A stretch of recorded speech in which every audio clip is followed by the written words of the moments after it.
नमस्कार, स्वदेश आर देख रहे हैं आप। मैं हूं आपके साथ प्रशांत पांडे और बुलेटिन के इस हिस्से में हम आपको अहम खबरें बताएंगे। सबसे पहले बात बाजार की, तो बाजार में लगातार 8 दिन बिकवाली के बाद खरीदारी का माहौल लौटा। निफ्टी 146 अंकों से ज्यादा की तेजी के साथ 17,451 पर बंद हुआ। निफ्टी के 50 में से 45 स्टॉक आज हरे निशान में बंद हुए। अडानी एंटरप्राइजेज और हिंडाल्को ने इस रैली को लीड किया। सेंसेक्स भी 449 अंकों की बढ़त पर बंद हुआ। बैंक निफ्टी में करीब 429 अंकों से ज्यादा का उछाल देखा गया। मिड कैप और स्मॉल कैप में अच्छी तेजी नजर आई। निफ्टी मेटल 3 दिन की गिरावट के बाद आज सबसे ज्यादा सेक्टोरल गेन वाला इंडेक्स बना। इसके 15 में से 14 स्टॉक तेजी पर बंद हुए। दिन भर बाजार में और क्या रही हलचल, हमारी सहयोगी पूजा त्रिपाठी दे रही हैं ब्यौरा। 8 दिन की गिरावट के बाद हमने देखा शानदार तेजी बाजार में देखने को मिली। शॉर्ट कवरिंग आज दिखी और निफ्टी करीब 146 अंक ऊपर बंद हुआ। बैंक निफ्टी में भी करीब 400 अंकों से ज्यादा की तेजी आज के सेशन में देखने को मिली है। सेंसेक्स में भी करीब 450 अंकों की तेजी आज सेंसेक्स में भी देखने को मिली। एडवांस डिक्लाइन रेशियो अगर देखेंगे तो आज स्टॉक स्पेसिफिक एक्शन भी काफी ज्यादा था। हमने मिड कैप शेयरों में भी अच्छी खासी तेजी दिखी। हर एक गिरने वाले शेयर के सामने 4 शेयर ऐसे थे जो कि मजबूती के साथ आज कारोबार कर रहे थे।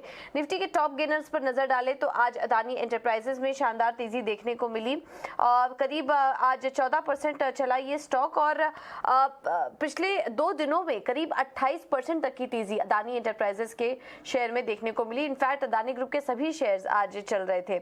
इसके अलावा आज हमने देखा कि मेटल स्टॉक्स में भी अच्छी तेजी थी। चीन के पीएमआई के आंकड़े जो है वो काफी अच्छे थे।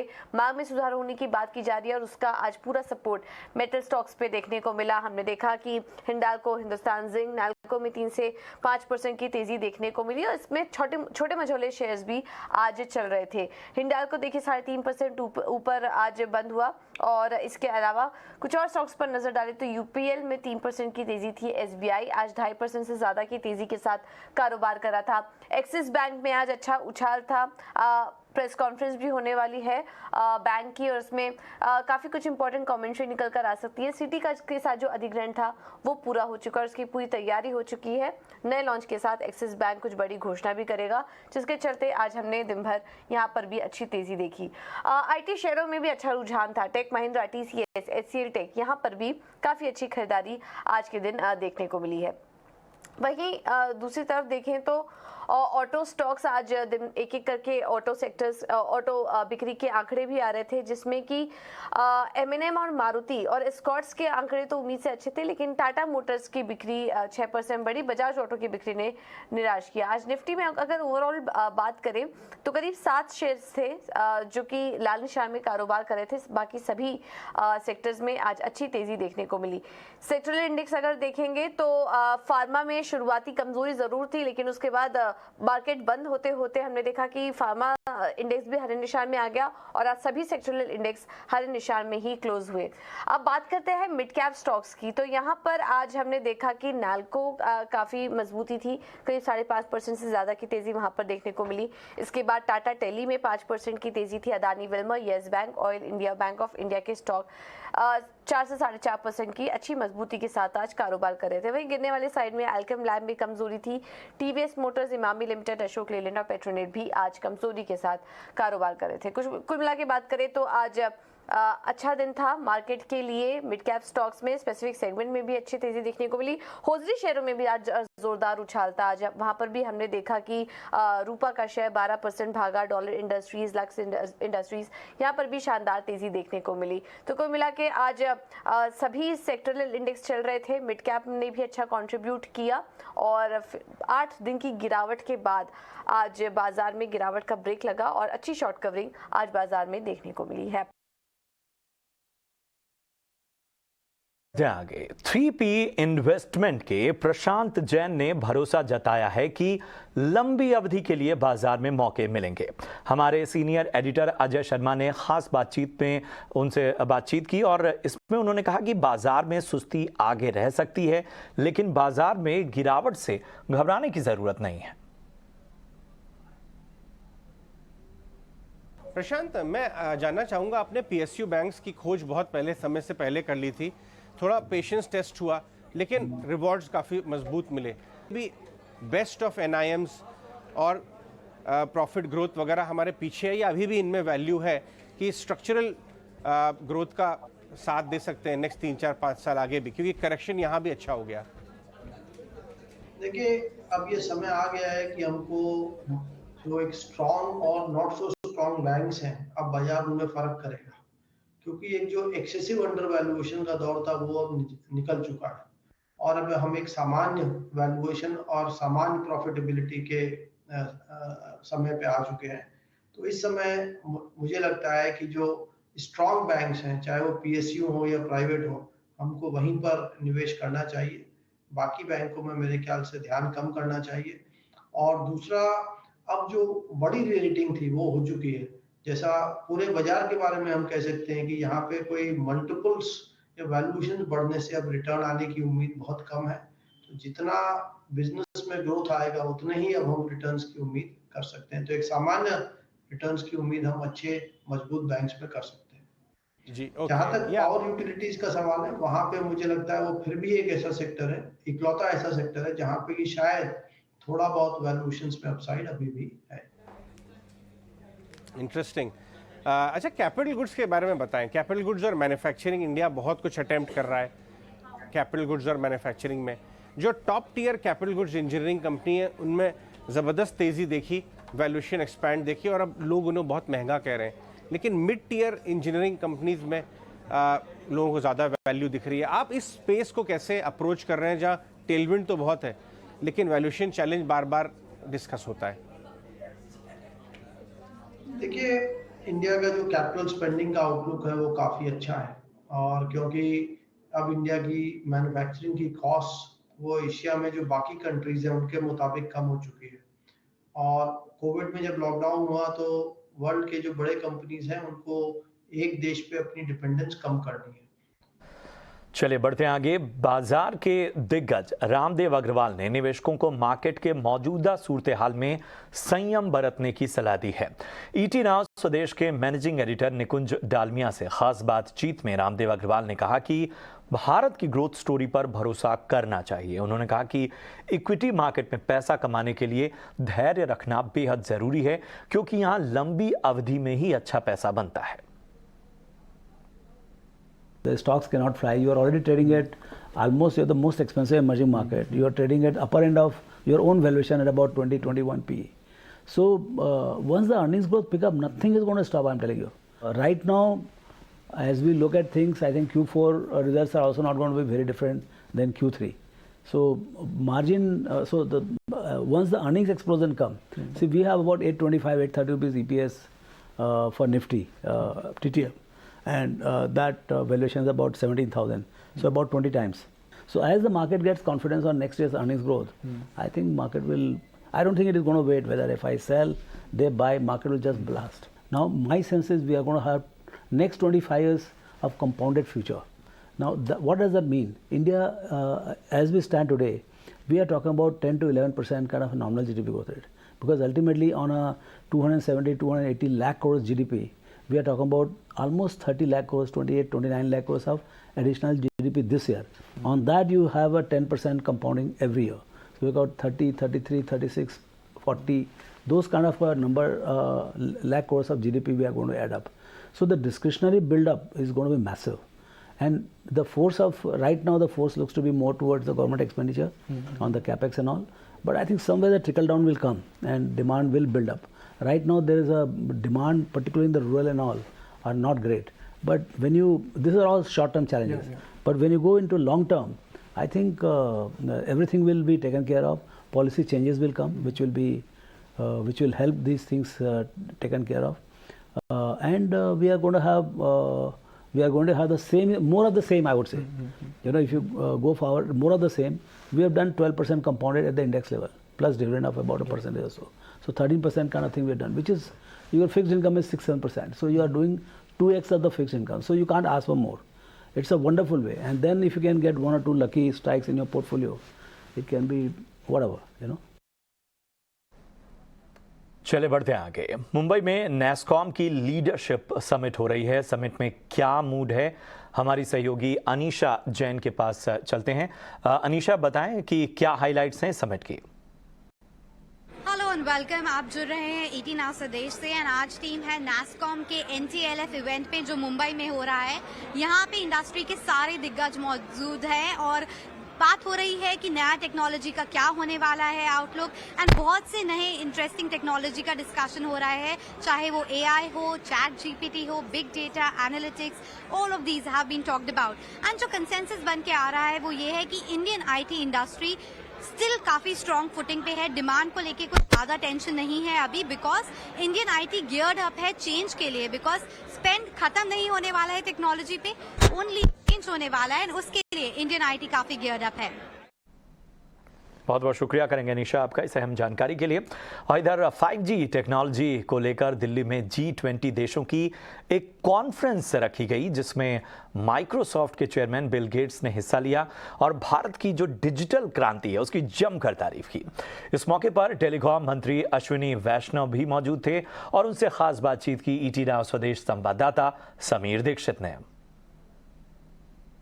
Mr. Ashwini Vaishnav ji is with us. Many thanks for speaking to ET Now. First question: 5G technology, global big names they have betted on this 5G technology. They have said that India is going to be one of the cheapest market.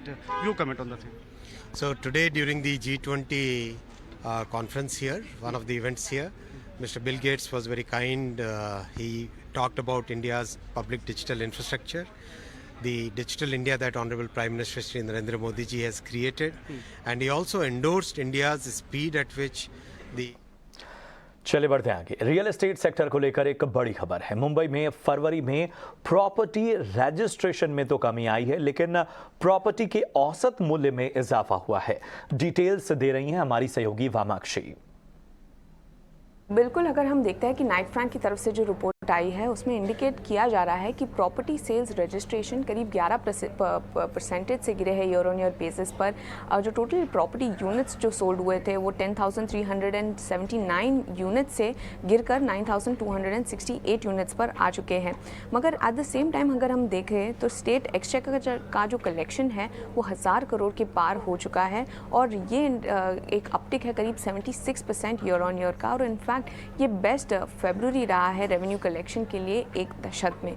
तो अगर हम देखें lower sales के बावजूद revenue क्यों बढ़ा है exchequer के लिए, तो उसके दो मेजर फैक्टर्स है। पहला वाला रहेगा कि 1% एडिशनल मेट्रो सेस लेवी किया जा रहा है, तो उससे डेफिनेटली कलेक्शन बढ़ रहा है। और इसके अलावा अगर हम देखें जो सबसे इंपॉर्टेंट फैक्टर है वो है कि जो हायर एंड अपार्टमेंट्स हैं उनका कॉन्ट्रीब्यूशन बढ़ता हुआ नजर आ रहा है टोटल सेल्स में। अगर हम देखें कि एवरेज वैल्यू ऑफ प्रॉपर्टीज़ जो रजिस्टर हुई है वो भी बढ़ी है 1.2 करोड़ से 1.9 करोड़, और ये एक्चुअली इंडिकेट करती है कि काफ़ी अच्छी डिमांड आ रही है मिड और हाई एंड सेगमेंट में। मगर जो लोअर एंड सेगमेंट है वहाँ पर डिमांड पर थोड़ा इम्पैक्ट होता हुआ नज़र आ रहा है, बढ़ते मॉर्गेज रेट्स और बढ़ते होम प्राइसेस के चलते। और ये हम देख सकते हैं एरिया वाइज ब्रेकअप में जो अपार्टमेंट सेल्स का हमें नज़र आ रहा है। तो अब हम देख रहे हैं कि 500 स्क्वायर फीट के जो अपार्टमेंट्स हैं उनका मार्केट शेयर गिरा है मार्जिनली 35% से 34% सिक्वेंशली अगर हम देखें। मगर जो 500 से 1000 स्क्वायर फीट के जो अपार्टमेंट्स हैं इनका मार्केट शेयर 48% से 45% तक गिर चुका है। मगर आप अगर जो 2000 स्क्वायर फीट के ऊपर जो अपार्टमेंट्स हैं जिनकी एरिया है तो उनका जो मार्केट शेयर है उस पर अगर फोकस करते हैं तो वो 3% से 9% तक बढ़ा है। तो डेफिनेटली हम देख रहे हैं कि higher end of the spectrum है उसका प्रदर्शन काफ़ी अच्छा रहा है। तो ओवरऑल ये न्यूज़ फ्लो का इम्पैक्ट किन प्लेयर्स पर होगा, तो वो होगा उन रियल एस्टेट प्लेयर्स पर जो MMR पर फोकस है, Macrotech Developers, Oberoi Realties, Godrej Properties, Suntech Realty, Keystone Realtors, ये सारे ही ऐसे प्लेयर्स हैं जिनका एक्सपोजर मुंबई पे है और इसी के चलते ये सारे स्टॉक्स फोकस में हैं। चलिए बढ़ते हैं आगे और अब बात मार्च महीने की शुरुआत में लगे महंगाई के झटके की। आज से आपकी और हमारी रसोई महंगी हो गई है। वजह है रसोई गैस की कीमतों का बढ़ना। आज से कमर्शियल और घरेलू दोनों तरह की गैस सिलेंडर की कीमतों में इजाफा हुआ है। घरेलू गैस सिलेंडर की बात करें तो ये 50 रुपये महंगा हुआ है। कीमतों में बढ़ोतरी के बाद घरेलू गैस सिलेंडर 1053 रुपये की जगह 1103 रुपए में मिलेगा। महंगाई की मार कमर्शियल सिलेंडर्स पर भी पड़ी है और ये 350 रुपए महंगा हो चुका है। कमर्शियल सिलेंडर दिल्ली में अब 2120 रुपए में मिला करेगा। पहले कमर्शियल सिलेंडर्स के लिए 1759 रुपए चुकाने पड़ते थे। मुंबई में घरेलू एलपीजी के दाम 1052 रुपए 50 पैसे, कोलकाता में 1079 रुपए और चेन्नई में घरेलू एलपीजी के दाम 1068 रुपए 50 पैसे हो गए हैं। हमारी संवाददाता इला काजमी ने इस बारे में लोगों से उनकी प्रतिक्रिया ली। पहले सिलेंडरों के दाम में बढ़ोतरी आम आदमी के लिए झटका है, क्योंकि दोनों ही, चाहे वो कमर्शियल हो या घरेलू सिलेंडर, उनमें दामों का इजाफा हो गया है। और इस समय देखिए, मैं एक चाय की दुकान पर मौजूद हूँ। जो चाय 10 रुपए की पहले मिला करती थी, अब वो 15 रुपए की मिलेगी। और ऐसा करना ये चाय बेचने वाले की भी मजबूरी है, क्योंकि उनको गैस के दाम अपने जो बढ़ रहे हैं उसके नुकसान का भी बढ़ोतरी करनी है कहीं ना कहीं। तो उनसे ही बात करते। भैया, अब सिलेंडर के दाम एक बार बढ़ गए हैं और लगभग 2100 के ऊपर पहुंच गए सिलेंडर, क्या कहेंगे? बढ़ तो गया, अब क्या किया जाएगा, अब लेने तो पड़ेगा, काम तो करना ही पड़ेगा हमें। कुछ भी महंगा है तो हमें तो लेना ही पड़ेगा। अगर 2200 भी हो गया तो भी लेने पड़ा। हर महीने बढ़ता रहता है, कम होते रहता है, क्या करेगा। तो अब क्या दाम बढ़ाएंगे? हाँ, दाम तो बढ़ाएंगे, जब गारा के हिसाब से बढ़ाएंगे। अभी कितने की बेच रहे चाय? अभी तो 15 रुपये, 10 रुपये, छोटी चाय 10 रुपये, बड़ी चाय 15 रुपये। तो पिछले एक साल में हमने देखा कि 150 से लगभग बढ़ोतरी हो चुकी है। 150 रुपये बढ़े हैं सिलेंडरों के दाम में और नए साल की शुरुआत में ये पहली बढ़ोतरी है। लेकिन ये पहली बढ़ोतरी भी लोगों के लिए काफ़ी शॉकिंग है। क्यों? क्योंकि दरअसल जो आम लोग हैं उनकी जेबों पे ये सीधा असर पड़ेगा, क्योंकि 50 रुपये का जो बढ़ोतरी है वो घरेलू सिलेंडरों एलपीजी गैस पर हुई है। अब जो घरेलू सिलेंडर है वो 1103 रुपये पर मिलेंगे और जो वहीं कमर्शियल सिलेंडर हैं उनमें 350 रुपये की बढ़ोतरी हुई है और वो 2119 रुपये 50 पैसे के मिलेंगे। तो महंगाई की मार आम आदमी को झेलनी पड़ रही है और त्योहारों के बीच ये दोहरी मार है, जहां आम आदमी की जो खर्चा है वो बढ़ता जा रहा है, लेकिन इनकम वहीं की वहीं है। तो ऐसे में आम लोगों का कहना है कि इससे काफ़ी परेशानी हो रही है, क्योंकि गैस के दाम बढ़ने से सभी चीज़ों के भी दाम लगभग बढ़ना तय है। तो आम आदमी का कहना है कि जहां आमदनी अठन्नी है, वहां पर जो खर्चा है वो उनको रुपयों में करना पड़ रहा है। नहीं बढ़ना चाहिए रेट, तो हाँ बढ़ जाए 10-20 रुपये इसमें बढ़ा दे, एक 50-60 रुपये बढ़ा दे। ये घर के ऊपर बहुत ज़्यादा, जो घर चलाता है उसी को पता होता है। और चलिए अब बात कर लेते हैं दिल्ली की राजनीति में मचे घमासान की। दिल्ली के सीएम अरविंद केजरीवाल ने केंद्र सरकार और पीएम मोदी पर पलटवार किया है। पूर्व पीएम इंदिरा गांधी से तुलना करते हुए केजरीवाल ने कहा कि केंद्र सरकार उनकी गलतियों को दोहरा रही है। दिल्ली शराब घोटाले में मनीष सिसोदिया की गिरफ्तारी पर भड़के केजरीवाल ने कहा कि इन कदमों से आपकी आंधी नहीं रुकेगी। प्रधानमंत्री जी ने हमारे 2 सबसे अच्छे मंत्रियों को गिरफ्तार कर लिया है। सत्येंद्र जैन जो हमारे हेल्थ मिनिस्टर थे, मनीष सिसोदिया जी जो हमारे एजुकेशन मिनिस्टर थे। इन दोनों मंत्रियों के ऊपर केवल आम आदमी पार्टी को नहीं, पूरे देश को गर्व है। इन दोनों मंत्रियों ने पूरी दुनिया के अंदर देश का नाम रोशन किया है। सत्येंद्र जैन जी ने प्राइमरी हेल्थ केयर में एक नया मॉडल दुनिया को दिया, मोहल्ला क्लिनिक का, जिसकी चर्चा पूरी दुनिया के अंदर हुई। मनीष सिसोदिया जी ने सरकारी स्कूलों के अंदर कायाकल्प करके पूरी दुनिया के अंदर उनके स्कूलों को देखने के लिए अमेरिका के राष्ट्रपति की पत्नी आई। पूरी दुनिया को उन्होंने एक शिक्षा का मॉडल दिया। ऐसे दोनों शख्स जिन्होंने दुनिया में भारत का नाम रोशन किया, प्रधानमंत्री जी ने उन दोनों को जेल में डाल दिया। और चलिए इसी खबर के साथ यहाँ रुकेंगे एक छोटे से ब्रेक के लिए, लेकिन ब्रेक के उस पार आपको बता दें कि ये खास चर्चा देखना मत भूलिएगा, जहां हम बात करेंगे कि आखिर चीन और ताइवान का तनाव है क्या और पूरी दुनिया में आखिर इससे बेचैनी क्यों महसूस की जा रही है। हालिया चीन का एक्शन आखिर क्या संकेत दे रहा है। खास एक्सपर्ट्स भी हमारे साथ जुड़ेंगे, जरूर देखिए ब्रेक के बाद ये खास चर्चा।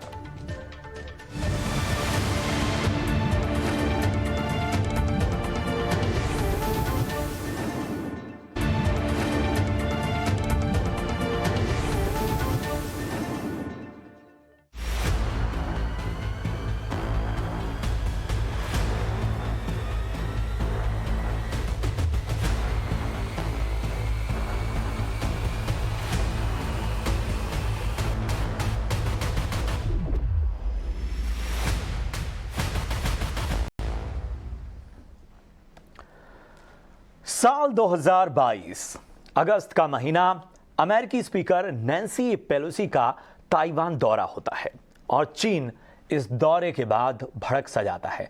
बड़े बड़े रिएक्शन सामने आते हैं। इस घटना के बाद चीन ताइवान टेंशन, जो पहले कुछ खास नजरों तक सीमित थी, पूरी दुनिया के सामने आ जाती है और इसके बाद अमेरिका और चीन में ताइवान को लेकर तकरार के कई रूप और रंग देखने को मिलते हैं। हाल फिलहाल भी हम देख रहे हैं कि बयानबाजी का दौर चल रहा है। चीन कुछ कहता है, फिर अमेरिका उस पर कुछ और पलटवार करता है और इस तरह की एक टेंशन टॉक जो है वो आजकल नजर आ रही है। वक्त वक्त पर चीन ताइवान पर अपना दावा ठोकता रहा है। हम आपको बताएंगे कि आखिर इस दावे के पीछे की पूरी तस्वीर है क्या। साथ ही अमेरिका की किसी भी चेतावनी का उस पर कोई खास असर होता नजर क्यों नहीं आता। हालांकि दोनों सुपर पावर्स के बीच तनाव जो है वो कई मौकों पर साफ साफ दिखता है। ऐसे में एक बार फिर ड्रैगन ने ताइवान पर नजरें टेढ़ी की हैं। ताइवान के रक्षा मंत्रालय ने दावा किया है कि उसने अपने जो एयर डिफेंस क्षेत्र है उसमें चीनी वायुसेना के 19 विमानों को और इसके अलावा कुछ युद्धपोतों को भी देखा है। सभी J-10 लड़ाकू विमान ताइवान के एयर डिफेंस एरिया के दक्षिण पश्चिम कोने में उड़ते हुए नजर आए। यह दावा ताइवान के रक्षा मंत्रालय की ओर से कहा गया है। इस हिमाकत के बाद फिर से एक बेचैनी पूरी दुनिया में देखी जा रही है। सवाल उठ रहा है कि आखिर चीन की इस हिमाकत के मायने क्या हैं, इसके भारत पर खतरे को कैसे देखा जाए। अमेरिका और चीन में इस मसले पर जो लगातार टेंशन नजर आ रही है उसको कैसे समझा जाए।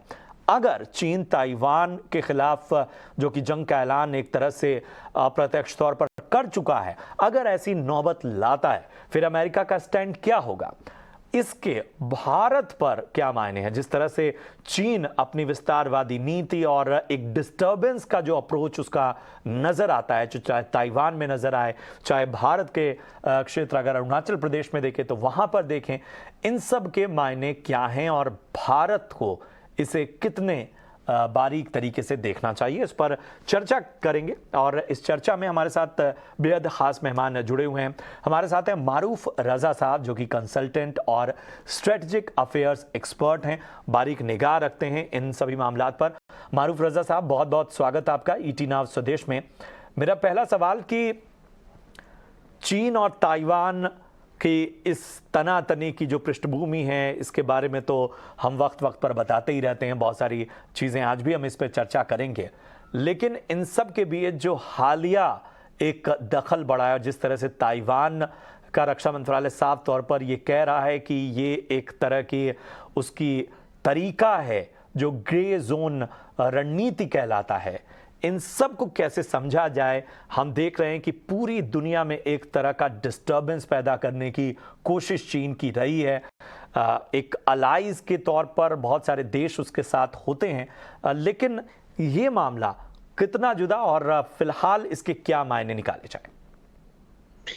देखिए, आपने बहुत से सवाल खड़े किए हैं, तो मैं पॉइंट वाइज इन सबको आपका जवाब देने की कोशिश करूंगा। पहली बात यह है कि ताइवान, जिसे पहले फॉर्मूसा कहते थे, वो चीन के बहुत एक नजदीक एक आइलैंड देश है, जैसे कि श्रीलंका भारत के बहुत नजदीक है। और इसी हिसाब से चीन की जो कम्युनिस्ट सरकार है, जो सन 1949 में आई थी, 49 में उन्होंने जब से ये किस्म से एक अपना लक्ष्य बना रखा था कि हम ताइवान को अपने हिस्से में जोड़ लेंगे, समेट लेंगे। जब हांगकांग को उन्होंने उनका लीज खत्म हुआ अंग्रेजों का और वहां से जाने की झिझक दिखाई, तो उस टाइम चीन के राष्ट्रपति डेंग जियाओपिंग ने बोला था कि अगर आप नहीं हटेंगे टाइम से तो हमारी सेना वैसे भी आके हांगकांग को कब्जा कर लेगी। अभी चीन की नजर ताइवान पे कई सालों से है, अभी की बात नहीं है। सन 50 में भी जब भारत के ऊपर एक तरफ वो दबाव डाल रहा था, दूसरी तरफ उसकी नजर चीन की ताइवान पे थी। क्यों? क्योंकि ताइवान एक बहुत अमीर देश है और उसकी पर कैपिटा इनकम करीब $70,000 है। आप वो देखिए, भारत से आजमा के मुकाबला करके देखिए तो कितनी ज्यादा उनके पास धन दौलत है। और उनके पास एक और चीज है जिसके लिए खास करके पिछले कई सालों में चीन को बहुत लालच आ रही है, क्योंकि वो दुनिया का सबसे बड़ा ताइवान सेमीकंडक्टर मैन्युफैक्चरिंग जो उनका फैक्ट्रीज हैं, वो दुनिया के सबसे ज्यादा और सबसे काबिल सेमीकंडक्टर बनाता है, जो हर किस्म के माइक्रोचिप, फोन से लेके सैटेलाइट में, मिसाइल से लेके कारों के अंदर, हर जगह वो माइक्रोचिप डाला जाता है सेमीकंडक्टर का। और सबसे ऊंचे दर्जे का ताइवान बनाता है। जापान भी उस लेवल पे पहुंचा नहीं, साउथ कोरिया भी उस लेवल पे पहुंचा नहीं है। और जब से चीन के ऊपर प्रेसिडेंट ट्रंप ने रुकावट डाली कि अमेरिका उसको सेमीकंडक्टर नहीं बेचेगा क्योंकि चीन अमेरिका एक को मुकाबला दे रहा था हर मोड़ पे, तो जब चीन की लालच और बढ़ गई है, क्योंकि सारे इनके इकोनॉमिक प्लान जो हैं वो आगे बढ़ने से एक किस्म से रुके हुए हैं जब तक उनके हाथ में ये सेमीकंडक्टर की फैक्ट्रियां नहीं आए। दूसरी बात यह है कि अमेरिका क्यों इस पे दबाव डाल रहा है। पहली चीज यह है कि अमेरिका जानता है अगर चीन ने ताइवान पे कब्जा कर लिया तो ताइवान एक किस्म से अमेरिका का एक बहुत बड़ा एयरक्राफ्ट कैरियर टाइप बेस था, जिससे अमेरिका पूरी उस एशिया के इलाके में नजर रख सकता था और दबाव डाल सकता था, चाहे नॉर्थ कोरिया हो, चाहे चीन हो, चाहे बाकी के भी देश हैं वहां पे साउथ ईस्ट एशिया के। वो एक अमेरिका का सबसे बड़ा एक किस्म से बेस है। तो अमेरिका इसको अगर खो चुका तो फिर अमेरिका का प्रभाव उस इलाके के अंदर बहुत कम हो जाएगा। दूसरी बात यह है कि अमेरिका के राष्ट्रपति बाइडेन साहब ने अभी ऐलान किया है कि अगर चीन ने हमला किया ताइवान के ऊपर तो हम उसका मुकाबला करेंगे। आप इसको कंपेयर करिए, जो ऐलान उन्होंने किया था यूक्रेन के तहत, कहा था अगर यूक्रेन पे अमेरिका यूक्रेन की मदद करेगा तो अमेरिका आखिरी यूक्रेनी निवासी के साथ मदद करेगा। खुद के सैनिक वहां उतारने की उन्होंने बात नहीं की थी, लेकिन ताइवान में इसकी बात की जा रही। और तीसरी चीज ये है कि जब से रशिया ने जो भी यूक्रेन में किया है और पिछले 1 साल से दुनिया की इंटरनेशनल कम्युनिटी, यूनाइटेड नेशंस और ये सारी बॉडीज एक किस्म से लड़खड़ा रहे हैं और रशिया का कुछ खास नहीं कर पाए, खाली यूक्रेन में हथियार डाले जा रहे हैं, इसमें सबका पैसे का फायदा है, लेकिन रशिया को कोई रोक नहीं सका है। तो चीन का हौसला और बढ़ गया है। अब आखिरी पॉइंट यह है कि चीन के लोग उनके राष्ट्रपति शी जिनपिंग को दबाव डाल रहे हैं कि आपने इतने बड़े बड़े डंके बजाए, अब कुछ करके भी देखिए। अगर वो ना कर पाएगा वहां पे, तो उसके लिए दूसरा एरिया जो है जहां पे चीन की नजर है वो लद्दाख और अरुणाचल पे है, वो वहां पे कुछ ना कुछ करने की कोशिश करेगा। अब चाहे ताइवान में करे, मेरे को तो लगता है ताइवान में वो धमकियां देता रहेगा, लेकिन करेगा कुछ नहीं। अगर करेगा तो भारत के खिलाफ करेगा, क्योंकि यहाँ पे उसकी उम्मीद है कि वो कुछ करके दिखा सकता है। वहां अगर करेगा तो उसको अमेरिका का मुठभेड़ होगा, उसका मुकाबला करना पड़ेगा। वापस आपको देता हूं। अब आपने एक बात का जिक्र किया कि अमेरिका ये स्टैंड ले रहा है कि चीन अगर ताइवान पर हमला करता है, ताइवान में किसी तरह की दिक्कत पैदा करता है, तो अमेरिका वहाँ खड़ा रहेगा। और जो बात हो रही है कि वहाँ पर सैन्य मदद और बाकी चीज़ों की भी एक कदम आगे। लेकिन एक चीज़ समझ नहीं आती कि जब अमेरिका के स्टैंड की हम बात करते हैं, आपने यूक्रेन का भी जिक्र किया, इन सब के बीच चाइना वन पॉलिसी जो है अमेरिका खारिज नहीं करता है। तो ये जो दो कह सकते हैं, जब आप एक बहुत मजबूत स्टैंड ले रहे हैं, लगातार रिएक्ट कर रहे हैं, उसके बावजूद जो है इस पॉलिसी की मुखालफत नहीं होती है, इसे कैसे समझा जाए? देखिए, जितना मुझे समझ आ रहा है वो ये है कि जब अगर चीन के हाथ में ताइवान के सेमीकंडक्टर फैक्ट्री उनके हाथ में आ जाएंगे तो चीन बहुत जल्दी अमेरिका से आगे निकल जाएगा। ये टेक्नोलॉजी की जो रेस चल रही है इसके अंदर, इसलिए अमेरिका ने एक नेशनल सिक्योरिटी पॉलिसी डॉक्यूमेंट पिछले साल निकाला था। उसमें भी उन्होंने इस चीज का जिक्र किया था कि चीन को हर किस्म से रुकावट डाली जाएगी, कि चीन को सेमीकंडक्टर और इस किस्म की टेक्नोलॉजी नहीं दी जाएगी। असल में ये भी बताते हैं मुझे लोग कि अमेरिका के अंदर जो कंपनियां काम कर रही थी और चीन के साथ सौदा कर रही थी और चीन के साथ काफी उनका व्यापार है, जिन कंपनियों के अंदर कोई भी टेक्नोलॉजी या सेमीकंडक्टर की बात है जिससे ट्रांसफर ऑफ टेक्नोलॉजी चीन को हो जाएगा, उनको एक किस्म से देशद्रोही माना जा रहा है। तो इसलिए लोग डर डर के अपनी नौकरियां छोड़ रहे हैं, उन कंपनियों के कॉन्ट्रैक्ट खत्म किए जा रहे हैं चीन के साथ। तो ये राइवलरी बहुत ऊंचे दर्जे की हो गई है। ये अगली लड़ाई जो होगी डेटा के ऊपर होगी, खाली परमाणु हथियारों की नहीं होगी, क्योंकि परमाणु हथियार की भी जो धमकी रशिया अभी दे रहा है यूक्रेन में, वो भी कुछ हद तक उसकी लिमिट है। लेकिन ये जो लड़ाई अगर वो लड़ना चाहें माइक्रोचिप और साइबर वॉर का, इसमें तो आप ये भी नहीं बता सकते कि आपको हमला किसने किया है, असली तौर से पिन पॉइंट नहीं कर सकते। तो इसलिए चीन इसको लेना चाहता है। इसी तरह अक्साई चिन जो लद्दाख में है, चीन उसके ऊपर भी अड़ा हुआ है, क्योंकि ऐतिहासिक तौर से अक्साई चिन से चीन यूरेनियम लेता आया था, जिससे उन्होंने अपना न्यूक्लियर प्रोग्राम बनाया लॉपनौर में, नेपाल के ऊपर नॉर्थ एरिया के अंदर।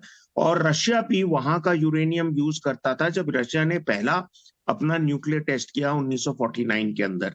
तो इसलिए अक्साई चिन ना चीन छोड़ेगा, ना अपनी मांगे ताइवान के ऊपर छोड़ेगा, क्योंकि अगर ताइवान मिल जाए तो उसे माइक्रोचिप मिलेगा। ताइवान की जितनी उसकी पैसे हैं और जितना उन्होंने इकट्ठा किया है, बिलियंस और बिलियंस ट्रिलियंस ऑफ डॉलर्स, क्योंकि ताइवान की इकोनॉमी बहुत बड़ी है। चीन के साथ ही ताइवान का हर साल का व्यापार करीब 300 बिलियन डॉलर से ज्यादा है। भारत का तो व्यापार चीन के साथ 70 बिलियन है, उसमें 50 बिलियन चीन के हित में, 20-22 बिलियन हमारे हित में। तो उधर चीन उनके साथ व्यापार करेगा। जितना ताइवान का व्यापार चीन के साथ है, तकरीबन उससे थोड़ा सा ज्यादा जापान का व्यापार चीन के साथ है। तो चीन की लालच है पैसा मिले, माइक्रोचिप मिले, और साथ ही साथ आपके जो पॉलिटिकल आपके गोल हैं कि हम इन सब एरिया को चीन में मिला देंगे। क्योंकि जब ये ताइवान बना था तो ताइवान का जो फाउंडिंग लीडर था चिंग काई शेक, वो पहले ताइवान से पहले चीन, मेनलैंड चीन का 1948 में मेनलैंड चीन का राष्ट्रपति था, और उसके दूसरे देशों के साथ अच्छे रिश्ते थे, भारत के साथ भी अच्छे रिश्ते थे। और इसलिए भारत ने उस टाइम, पंडित जी ने भी ये बोला था कि अगर संयुक्त राष्ट्र और यूनाइटेड नेशंस में किसी को सिक्योरिटी काउंसिल में सीट मिले तो चीन को दिया जाए। ये वाली चीन की बात नहीं की थी, वो रिपब्लिक ऑफ चाइना की बात की थी, जो फॉर्मूसा बना बाद में जाके इनको धकेल के माओ जेतुंग और इनके साथियों ने निकाल के उस आइलैंड में भेजा। उस आइलैंड के ऊपर ये बैठ के इन्होंने अपनी पूरी देश को बनाया। बहुत डेंसली पॉपुलेटेड इलाका है, करीब 24 मिलियन से ज्यादा आबादी है उनके पास। उनका पर कैपिटा इनकम बहुत ऊंचा है, बहुत टेक्नोलॉजी बनाते हैं, बहुत हाईली डेवलप्ड है। और इसको चीन लेके, जैसे हांगकांग को ले चुका है, इसको भी लेके अपनी खुद की इकोनॉमी और अपनी वित्त स्थिति में इसमें तरक्की करना चाहता है। इसलिए चीन रुकेगा नहीं, इसकी मांग डालता रहेगा और प्रेशर डालता रहेगा। लेकिन मुझे नहीं लगता है कि चीन के अंदर अभी भी काबिलियत है कि उसके ऊपर फिजिकल मिलिट्री हमला करके उस एरिया को कब्जा कर सके। दुरुस्त बात। और इस बीच आपको रोकूंगा और जरा अपने दर्शकों के सामने कुछ जानकारियों की शक्ल में जो ग्राफिक्स है वो अपने दर्शकों के सामने रखूं। जैसा सर भी बहुत ही विस्तार से बता रहे थे कि आखिर ये पूरा जो विवाद है वो है क्या, तो जरा समझिए कि 1911 से 1949 तक चीन की जो कुओमिंतांग पार्टी थी उसका शासन रहा, और 1949 में माओ की कम्युनिस्ट पार्टी ने यहाँ पर तख्ता पलट किया और चीन का नाम बदलकर पीपल्स रिपब्लिक ऑफ चाइना किया गया। इससे पहले रिपब्लिक ऑफ चाइना जो है वो उसके नाम से पूरे जो इस चीन का क्षेत्र है जिसमें ताइवान द्वीप भी आता था उसे जाना जाता था।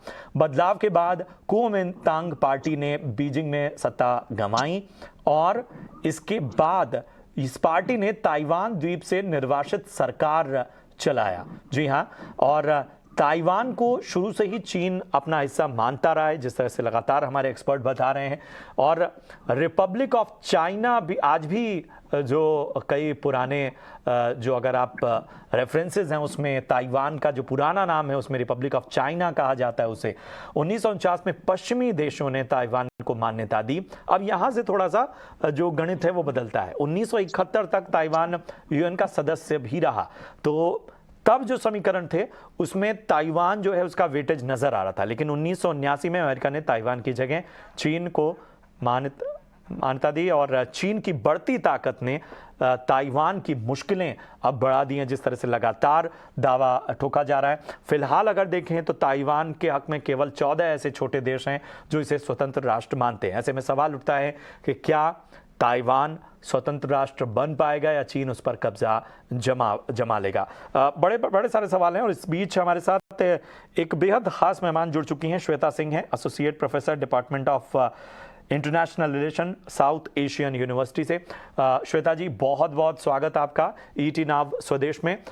मेरा सीधा सवाल आपसे यही है कि क्या जिस तरह की परिस्थितियां हैं उसमें क्या ताइवान एक स्वतंत्र राष्ट्र बन पाएगा या चीन देर सवेरी सही जिस तरह की उसके मंसूबे हैं वो ये साफ तौर पर जाहिर कर रहे हैं कि आने वाले वक्त में कब्जा जमा सकता है? जी धन्यवाद। आई थिंक इसको अगेन हमें मतलब काफी पिछले कई बार से हमारी ये जो डिबेट हो रही है चाइना को लेकर, मैं फिर उसी एक अहम पहलू पे लेकर जाना चाहूंगी कि हमें समझना होगा कि चाइना जो एक राइजिंग पावर है और जो राइजिंग पावर की स्ट्रेटेजिक एम्बिशंस है, उस पर्सपेक्टिव से ताइवान को हम कैसे सिचुएट करें। तो ताइवान को हमें दो तरीके से सिचुएट करने की जरूरत है, उसकी जियो स्ट्रेटेजिक इंपॉर्टेंस चाइना के लिए, और सेकेंड उसकी जो जियो इकोनॉमिक्स मतलब लाइक उसके इकोनॉमिक पॉइंट से वो चाइना के लिए बहुत अहम है। अगर हम देखें तो इन दो पहलू के साथ साथ हमें समझने की जरूरत है कि अभी के समय में जिस तरह से रशियन अग्रेशन हुआ है या जो वॉर ऑफ एट्रिशन जो यूक्रेन में हो रहा है, उसके कॉन्टेक्स्ट में क्या चाइना अपने एम्बिशंस ताइवान के प्रति आगे बढ़ा सकता है। एंड अगर देखा जाए चाइना चाहेगा इस चीज को आगे ले जाने के लिए।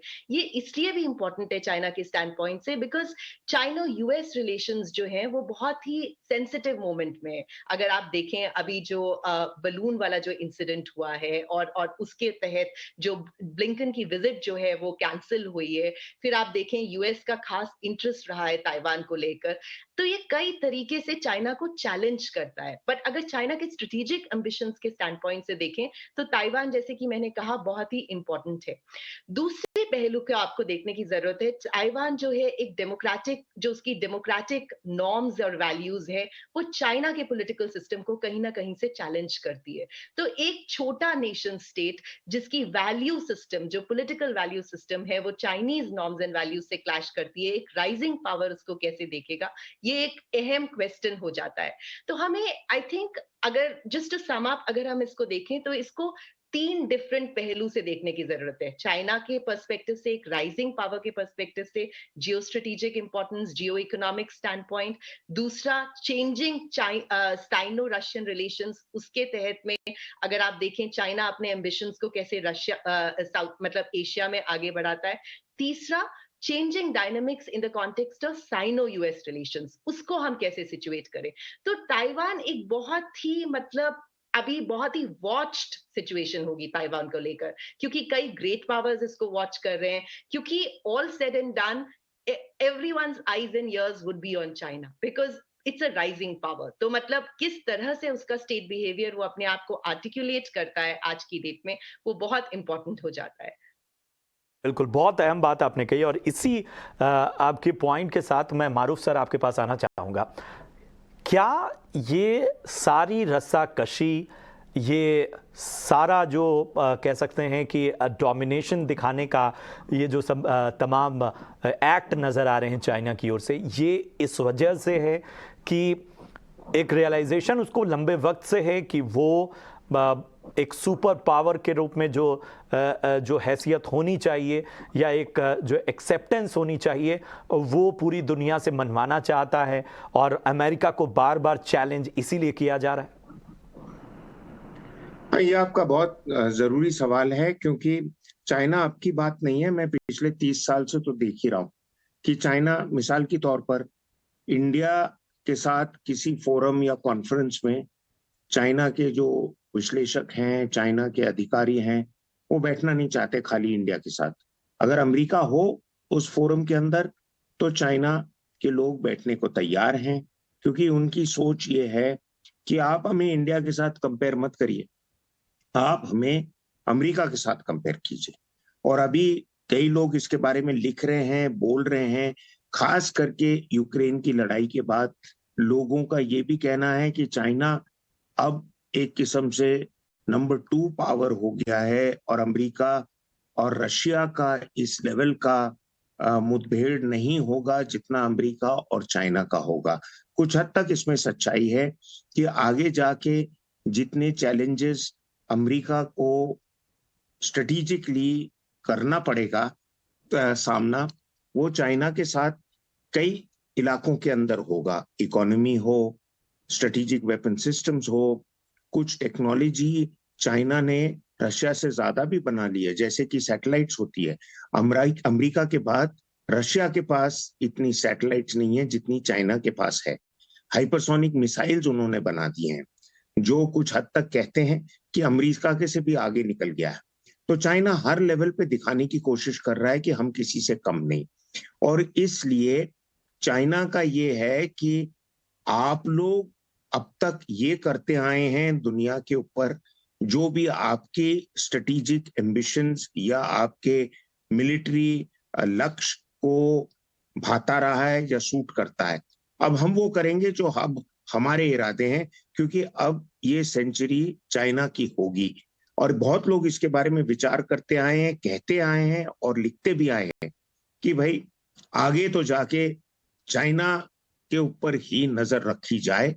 लेकिन अभी तक मेरे हिसाब से चाइना वहां नहीं पहुंचा है कि हर लेवल पर अमेरिका का मुकाबला कर सके, और इसलिए अमेरिका के अंदर एक किस्म से जल्दी है कि उसको दबा के रखे, और उसके लक्ष्य और इरादे पूरे करने में उसको जितना भी आप डिले करेंगे उतना ही अमेरिका के हित में है, क्योंकि चाइना ने अपना विजन 2050 का बना के दे दिया है और दुनिया को दिखा दिया है कि भाई हम हर तरीके से दुनिया का सबसे बड़े पावर होंगे उस टाइम।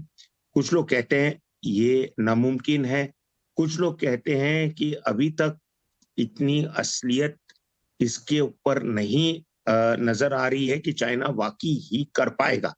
क्योंकि चाइना के अंदर देखिए, किसी भी बड़े पावर को आप देखते हैं तो 4-5 चीजें देखी जाती है, आपकी वित्त स्थिति, आपकी लोगों की हालत, आपकी टेक्नोलॉजी, आपकी सैन्य शक्ति, आपकी फॉरेन पॉलिसी और परमाणु हथियार। इन कई चीजों में अमेरिका बहुत आगे है चाइना से। और आखिर में ये कहूंगा कि आप रशिया को बिल्कुल ही इस वार्तालाप से अलग मत कर दें। रशिया यूक्रेन में बुरी तरह से उन्होंने ऑपरेशन किया है और इतनी हासिल नहीं की है जीत जितनी हम सब ने सोचा था जल्द से जल्द कर लेगा। लेकिन रशिया के पास भी अभी दुनिया के सबसे ज्यादा परमाणु हथियार हैं। तो रात ही रात ऐसे देश को आप अपने इक्वेशन से हटा नहीं सकते। बिल्कुल, बहुत बहुत अहम पॉइंट आपने रेज किया। और श्वेता जी, जब हम जिक्र करते हैं चाइना और भारत के तनाव का और एक डिस्टर्बेंस का, तो उसमें अमेरिका जो है वो बहुत बड़ी भूमिका, उसकी भूमिका जो है उसमें एक तरह की हमें एक ऑप्टिमिज्म भी हम देखते हैं, हम कुछ भ्रम भी देखते हैं। उसकी जो स्ट्रेटेजिक एम्बिग्यूटी है उसको लेकर बहुत सारे ओपिनियन हैं। तो ज़रा उस पर आपकी राय मैं जानना चाहूँगा। और इसके साथ ही सवाल ये है कि कितना भरोसा किया जा सकता है अमेरिका पर चाइना के विरुद्ध भारत की जितनी भी अब तक की लड़ाई है या जो भी उसका पक्ष है, उस मामले में कितना मजबूत आपको खड़ा दिखता है अमेरिका? जी ये बहुत ही एक अहम सवाल है एंड इसमें हमें थोड़ा इंडिया के पर्सपेक्टिव से अगर समझना है तो हमें इंडिया के पर्सपेक्टिव से हमें ये जानने की जरूरत है कि इंडिया आज की डेट पे एक एम्बिवेलेंट पावर नहीं है। इंडिया काफी असर्टिव है अपनी स्ट्रेटेजिक ऑटोनॉमी को लेकर। अगर आप देखें पिछले कुछ डेवलपमेंट्स में लेकर जो इंडियन एक्सेप्शनलिज्म जिसको कहा जा सकता है, the idea of Indian exceptionalism, जहां से उसकी मॉरल सुपीरियरिटी, उसकी सिविलाइजेशनल एफिनिटी आती है, वो ट्रांसलेट करती है फॉरेन पॉलिसी में एक आइडिया जिसको मैं कहना चाहूंगी, उसे कहा जा सकता है स्ट्रेटेजिक ऑटोनॉमी। अब ये जो आइडिया है स्ट्रेटेजिक ऑटोनॉमी, ये क्यों इंपॉर्टेंट है हमारे लिए? ये हमारे लिए इसलिए इंपॉर्टेंट है अगर हम अंतर्राष्ट्रीय संबंधों को समझने की कोशिश कर रहे हैं।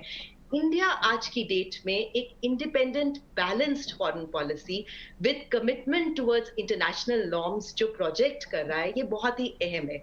इस तहत इंडिया की बार्गेनिंग पावर जो यूनाइटेड स्टेट्स ऑफ अमेरिका से है, उससे काफी चेंज हो चुकी है। ये क्यों चेंज हो चुकी है? क्योंकि अगर आप देखें, इंडिया ने एक प्रिंसिपल स्टैंड लिया है जहां पर उसने वॉर को कंडेम किया है, बट रशिया को क्रिटिकली कंडेम नहीं किया है।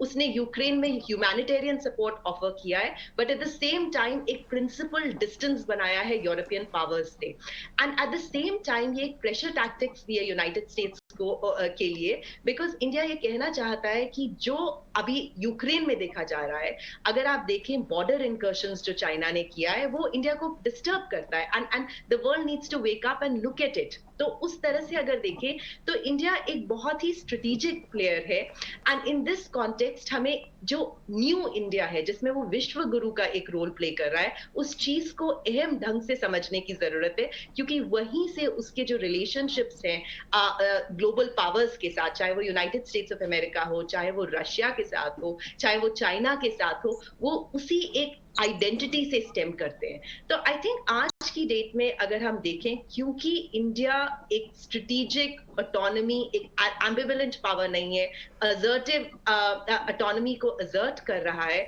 तो उस तहत पे उसका बार्गेनिंग पावर जो यूनाइटेड स्टेट्स के साथ है वो काफी बढ़ चुका है। और अगर आप देखें इस चीज को अमेरिकन एडमिनिस्ट्रेशन जो है वो रिकॉग्नाइज भी कर रहा है।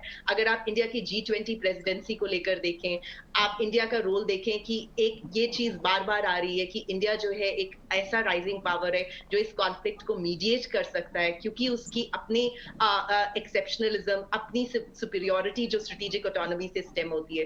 तो आई थिंक इसको कई पहलू से देखने की जरूरत है, क्योंकि अगर हम स्टेट बिहेवियर को समझते हैं तो हमें both material as well as ideational capabilities के ऊपर ध्यान देना पड़ेगा। बिल्कुल बिल्कुल। और एक आखिरी सवाल मेरा आपसे ही है कि जब चीन की बात आती है और जब हम ताइवान टेंशन पे फिर से अगर हम लौट रहे हैं और उस पर चर्चा कर रहे हैं, क्वाड कितना बड़ा चैलेंज बन सकता है?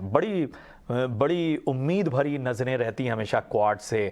पिछले दिनों एक तरह की बहस भी रही कि एक तरह की जो घेराबंदी नजर आई वो क्वाड की वजह से नजर आई। जी, अगेन इसको मैं आपको इंडिया का जो अपनी आइडेंटिटी जो इंडिया असर्ट कर रहा है उसके उस तहत फिर से ले जाना चाहूंगी। इंडिया जो है एक multi vocal, multi point multilateralism को आर्टिकुलेट कर रहा है। और अगर हम multi vocal, multi point multilateralism के बारे में बात करें, क्वाड बहुत अहम हो जाता है। एक तरह से देखा जाए तो जो क्वाड की ग्रुपिंग है वो एक काउंटर अलायंसेस बिल्ड कर रही है एशिया में। उसके तहत इंडिया की पार्टनरशिप जापान के साथ, इंडिया की पार्टनरशिप ऑस्ट्रेलिया के साथ कंप्लीटली रीडिफाइंड है। सो अगर इंडिया के पहलू से देखें तो आप देखिए कि इंडिया का जो मल्टीलेटरलिज्म है अब वो सीमित नहीं है। पहले अगर हम हिस्टोरिकली जाकर देखें, इंडिया का जो स्टैंड था वो नॉन अलाइनमेंट था, सो उस तहत से हम स्ट्रेटेजिक ऑटोनॉमी को डिफाइन करते थे। बट आज की डेट में post 2014 I think foreign policy establishment बहुत क्लियर है कि जहां पर इंडिया का स्ट्रेटेजिक इंटरेस्ट उसके वैल्यूज और नॉर्म्स से बैलेंस होता है, उन सब फोरम्स में इंडिया का एक अहम हिस्सा है। तो चाहे वो आप ब्रिक्स को लेकर देख लीजिए, आप क्वाड को लेकर देख लीजिए, आप इंडिया की G20 प्रेसिडेंसी को देख लीजिए, तो इसको आपको लार्जर कॉन्टेक्स्ट ऑफ मल्टीलेटरलिज्म में देखने की जरूरत है। बिल्कुल। बहुत बहुत शुक्रिया करेंगे श्वेता जी। उसके साथ ही मारूफ रजा सर, आपका भी बहुत बहुत धन्यवाद इस खास विश्लेषण के लिए। चीन ताइवान तनाव पे एक तरह से एक बहुत ही विस्तार भरा विश्लेषण रहा, जिसमें हमने समझने की कोशिश की कि किस तरह की स्थितियां हैं, इन स्थितियों की जो एक तरह से कह सकते हैं पृष्ठभूमि वो कहां से निकली, और फिलहाल ताज़ा जो हालात हैं वो किस ओर इशारा कर रहे हैं। अमेरिका और भारत की भूमिका कितनी अहम है, और चीन की जो विस्तारवादी नीति है वो भारत के लिए फिलहाल कितना बड़ा खतरा, इन सब को समझने की कोशिश की। उम्मीद है कि आपको ये चर्चा पसंद आई हो। फिलहाल मुझे और मेरी पूरी टीम को दीजिए इजाजत। आप देखते रहिए ET Now स्वदेश। नमस्कार।